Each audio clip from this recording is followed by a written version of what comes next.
सुरू आहे। आज नाशिकमध्ये ठाकरे गटाचं अधिवेशन हे पार पडणार आहे। आज बाळासाहेब यांच्या जयंतीनिमित्तानं ठाकरे गट आगामी लोकसभेचं रणशिंग फुंकणार आहे। त्यानंतर उद्धव ठाकरे हे संबोधित करतील। पक्षात फूट पडल्यानंतर ठाकरे गटाचं पहिलंच अधिवेशन असेल। उद्धव ठाकरे पदाधिकारी आणि कार्यकर्त्यांना मार्गदर्शन सुद्धा करतील। आगामी लोकसभा निवडणुकीचं ठाकरे रणशिंग फुंकणार आहेत।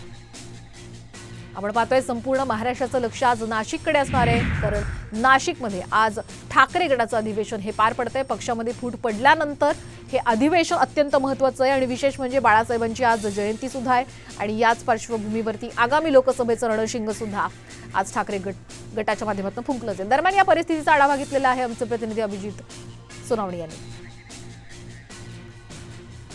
शिवसेना प्रमुख बाळासाहेब ठाकरे यांचा जन्मदिन आहे आणि त्यांच्या जन्मदिनी ठाकरे गट लोकसभा निवडणुकीसाठी रणशिंग फुंकण्यास सज्ज झालेला आहे।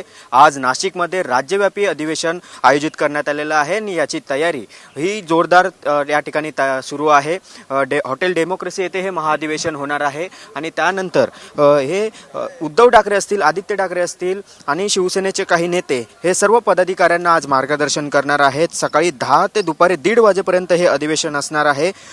या अधिवेशनाची सुरुवातीला नेताजी सुभाषचंद्र बोस असतील, शिवसेना प्रमुख बाळासाहेब ठाकरे असतील यांच्या जन्मदिनानिमित्त अभिवादन करण्यात येईल आणि त्यानंतर पक्षाचा ध्वजारोहण सोहळा आहे तो या ठिकाणी पार पडणार आहे।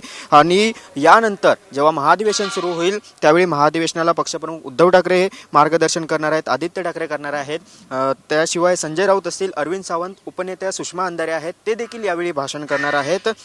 यात विशेष म्हणजे हे अधिवेशन बंडखोरीनंतरचं हे एक पहिलं अधिवेशन आहे, राज्यव्यापी अधिवेशन आहे। त्यामुळे या अधिवेशनात खासदार अनिल देसाई आहेत ते संघटनात्मक काही ठराव देखील मांडणार असल्याची माहिती मिळते। तितकंच महत्त्वाचं असणार आहे। व्हिडिओ जर्नलिस्ट राकेश गिरीश कांबळे, साम टीव्ही, नाशिक।